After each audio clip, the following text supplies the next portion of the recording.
The men had been working on the new engine for a long time. "What's his name?" the other engines kept asking. "We don't know.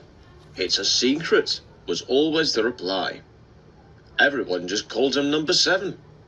At last, Peter Sam could contain himself no longer. He asked the Thin Controller. The Thin Controller smiled. "Wouldn't you like to know?" he teased. "I do." "What is it?" came a chorus of voices. "But I'm not telling. You'll have to wait until the naming party." Ivo Hugh, the railway's chief engineer, was going to do the naming. Even he didn't know the engine's name. "But, Mr. Hugh, you must know," protested Skarloey.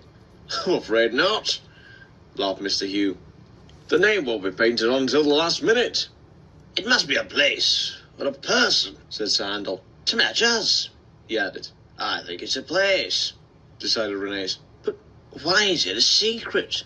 The engines didn't know, but Rheneas's idea was, they thought, the best answer. On the great day, a special train was to pick up the Thin Controller, his guests, and Mr. Hugh, and bring them to the bottom station for the ceremony.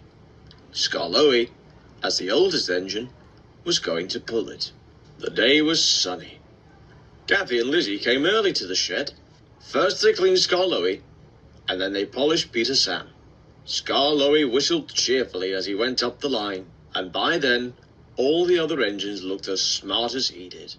Skarloey passed the big house where the Thin Controller lived, and went as far as the middle station. There he ran round the train and pulled it back downhill. He stopped at the big house, and when the Thin Controller and his guests were on the train, he stopped again near the cottage where Mr. Hugh lived. Skarloey had just restarted when, with a squealing noise, something dashed past his front wheels. He stopped quickly. "What on earth?" demanded the fireman, jumping from his cab. In long grass beside the line lay a large mother pig, and frisking around her were 7 pink piglets. Clearly, Skarloey could go no further until they were safely caught. But they didn't want to be caught. "Oh dear," fretted Skarloey. "We're going to be late for the party. I know we are." The Thin Controller, Mr. Hugh, and even some of the guests joined in the pig chase, until at last all the animals had been captured and put carefully back in the field. At the bottom station, a large crowd had gathered.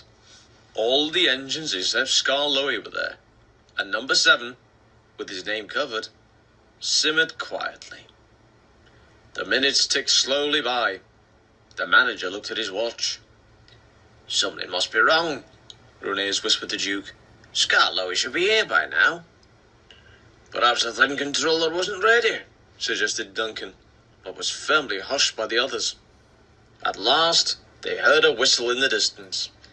A little later, Skarloey puffed thankfully into the station. "I'm sorry we're late," Mr. Hughes said, "but we've been chasing pigs." And he told them about it. "However," he went on, "I'm here to name an engine. I don't know what it's called yet, so I shall have to read it to you. Therefore, I name this engine..." He pulled away the curtain. "Bless my soul! No, not that. It's Ivo Hugh." He turned to the Thin Controller. "I am honored, sir. Thank you," he said. And all the little engines whistled loudly in acclamation.